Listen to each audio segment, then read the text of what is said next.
Oke, salam sepak bola. Ya, di video ini gue akan bahas tentang beberapa isu ya yang berkembang di ya sepak bola Eropa, khususnya untuk beberapa hari terakhir yang masih hangat-hangat lah. Yang pertama, Koeman katanya terancam tidak akan diperpanjang kontraknya untuk musim depan. Ini kabar beredar yang gua baru baca ya dari koran Spanyol. Di situ disebutkan bahwa ya sebenarnya kalau misalkan kita lihat dari segi performa untuk Barca musim ini nggak jelek-jelek banget. Ibarat lu bisa lihat dari squad dari 23 ya 23 squad inti Barca, lu bisa lihat siapa sih bintangnya. Messi doang kan, sisanya siapa? Griezmann gue nggak lihat dia sebagai bintang, karena lu bisa lihat sekalian performanya musim ini kayak gimana, angin-anginan kan. Yang diharapkan sebenarnya siapa? Ansu Fati cedera juga. Coutinho itu juga bukan pemain bintang. Kenapa gue bisa sebut dia bukan pemain bintang?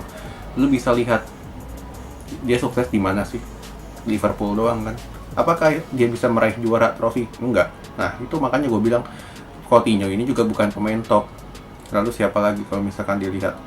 Jordi Alba. Ya, Alba ya gitu-gitu aja, biasa aja kan. Ter Stegen.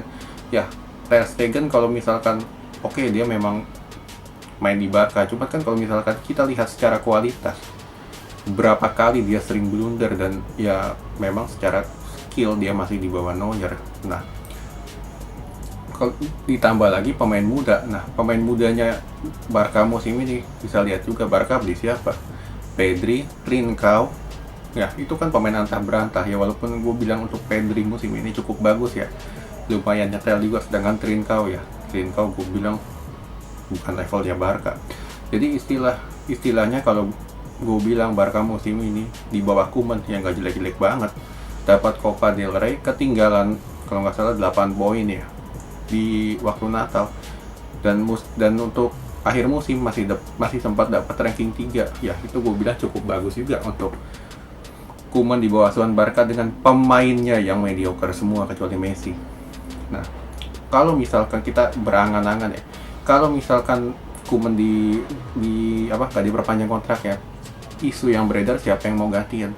Ya kalau misalkan gue sekarang melihat di pasar ya, dengan kondisi keuangan sekarang untuk Barca yang sejak di bawah Bartomeu hancur-hancuran dan sekarang dipegang Laporta, gue nggak ada melihat nama lagi yang bisa pas untuk Barca musim depan selain Koeman. Oke, kita bisa lihat Xavi, lu yakin dia bisa langsung sukses di Eropa? Kan secara ini pengalamannya kan cuma bisa di Asia doang, sedangkan di Eropa dia belum pernah megang sama sekali. Oke, memang dia memang mantan pemain, cuman kalau misalkan lu bisa lihat berapa mantan pemain yang sukses di mana, di Eropa, mantan pemain. Oke, yang pertama lu kok bisa sebut nama Pep? Oke, satu Pep, dua siapa? Nggak ada kan, nothing. Nah, maka itulah gue bilang ya, feeling gue untuk Koeman akan diperpanjang untuk setahun lagi lah setidaknya, karena secara progres udah ada ya. Untuk siapa, kalau gue bilang kalau misalkan Barca lepas Koeman ya tololnya Barca aja. Gue bilang lu udah capek-capek bangun fondasi yang udah lumayan bagus, dan tahun depan lu dapat suntikan tenaga pemain ya. Kalau misalkan gue lihat kan menurut kabar beredar ada Wijnaldum, lalu Agüero, lalu ada isu yang beredar ada Donnarumma segala macam. Ya itu kalau gue bilang tinggal fondasi yang pas, tahun depan gue bilang Barca bisa juara untuk Liga Spanyol kalau misalkan di bawah Koeman. Sedangkan kalau misalkan ganti pelatih, gue nggak yakin. Oke? Lalu kita lihat lagi Zidane di Real Madrid. Ya, isu yang beredar, Zidane ini konon katanya juga nggak akan diperpanjang juga kontraknya untuk musim depan, dan Madrid sudah melakukan lobby-lobby dengan Allegri. Apakah ini pilihan yang tepat? Ya, kalau gue bilang ini pilihan yang tepat. Kenapa? Karena romantisme Zidane sama Madrid itu kalau gue bilang udah habis ya. Kita bisa lihat juga dari musim inilah. Musim ini siapa yang masih diandelin oleh Zidane? Karena Zidane ini tipikal yang taktiknya ya gitu-gitu aja, lebih mengandalkan skill individu. Lu bisa lihat ada buktinya ketika Madrid bertemu tim yang parkir bus. Oke, Madrid menang El Clasico. Lu menang El Clasico dapat 3 poin. lu kalah lawan tim antah berantah di Liga Spanyol, lu kehilangan 3 poin. Nah, maka dari itu gue bilang, kalau gue bilang Zidane ini, ya feeling gue Madrid kalau misalkan lepas Zidane untuk musim depan, ya gue bilang cukup bagus juga. Sedangkan untuk Allegri, ya kalau gue bilang Allegri ini tipikal pelatih yang nggak terlalu banyak butuh pemain bintang lah istilahnya. Walaupun secara formasi gue bilang sama aja, cuman berdasarkan dia mengelola timnya, gue bilang ya cukup lebih aman aja. Kayak lu bisa lihat buktinya di mana di Juventus kan. Juventus ketika dipegang Allegri, lu bisa lihat siapa sih bintangnya, bintang top ya kan nggak ada. Nah, maka dari itu kalau gue bilang Allegri ini akan akan lebih cocok untuk Madrid musim depan ketimbang lu masih mempertahankan Zidane. Karena kalau gue bilang ya Zidane menangin 3 liga, kalau misalkan lu bisa bilang oh Zidane masih layak di Real Madrid, dia menang 3 Liga Champions segala macam, gue bilang oke, 3 Liga Champions Zidane itu diraih ketika masih bersama siapa? Ronaldo. Pemain Galacticos Madrid masih di top perform. Nah, ketika Ronaldo cabut, apakah Zidane dengan Real Madrid masuk final? Enggak kan? Jangankan masuk final, masuk semifinal aja baru kemarin doang kan. Sedangkan dari perolehan gelar lain, yang pertama apa? La Liga doang. Udah, sisanya nggak ada lagi.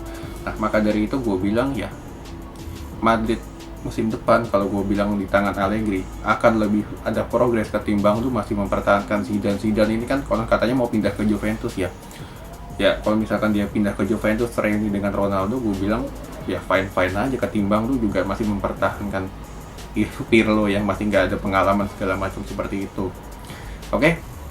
Lalu kita lihat lagi yang kabar selanjutnya, ada UEFA katanya akan melakukan ban sanksi segala macam kepada 3 klub yang masih mempertahankan konsep Europa Super League. Yang pertama ada Barcelona, yang kedua ada Real Madrid, dan yang ketiga kalau nggak salah ada Milan ya, Milan atau Juve.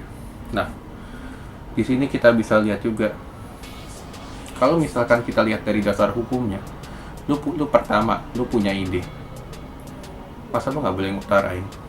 Kayak secara gampangnya gini deh, gue punya ide untuk membangun sebuah konsep, ide segala macam, dan ini kan belum berjalan juga, masa lu nggak boleh ngutarain? Nah, inilah kalau gue bilang UEFA ini terlalu kanak-kanakan dari dulu. Kalau gue bilang UEFA ini cuma menjadikan klub-klub bintang jadi sapi perah doang. Match begitu panjang, prize money-nya nggak seimbang. Makanya kalau gue bilang UEFA untuk saat ini takut kehilangan Madrid, kehilangan Barca. Karena apa? Ya kalau gue bilang untuk yang Liga Italia, Juve atau Milan itu gue bilang ya karena sekalian aja. Sedangkan UEFA ini paling takutnya nggak ada Madrid, nggak ada Barca. Kenapa? Karena TV right dua klub ini di Liga Champions gede banget. Hampir dari 20-30% lah untuk satu klub ya, dari total keseluruhan TV right-nya. Karena yang pertama, orang penonton kenapa sih nonton Liga Champions? Ada Madrid, ada Barca, sesimpel itu. Nah, makanya dari itu gue bilang untuk saat ini UEFA ini lagi ketakutan. Dan kalau misalkan UEFA ini masih ketakutan dan akan melakukan ban-ban segala macam, ya kalau gue bilang UEFA akan kalah. Kenapa? Ya ujung-ujungnya klub-klub ini kan punya ide, belum berjalan, lu mau ngukum dasar apa? Kan? Kalau misalkan kita bisa lihat secara kontrak segala macam, kan kontraknya udah batal. Sekarang mereka cuma ada di posisi Super League, bukan untuk menjalankan, tapi mereka punya ide. Nah, maka dari itu yang gue bilang UEFA ujung-ujungnya akan kalah juga untuk band-band yang nggak jelas segala macam itu. Ya, oke, sekian dulu dari updatean gue untuk hari ini.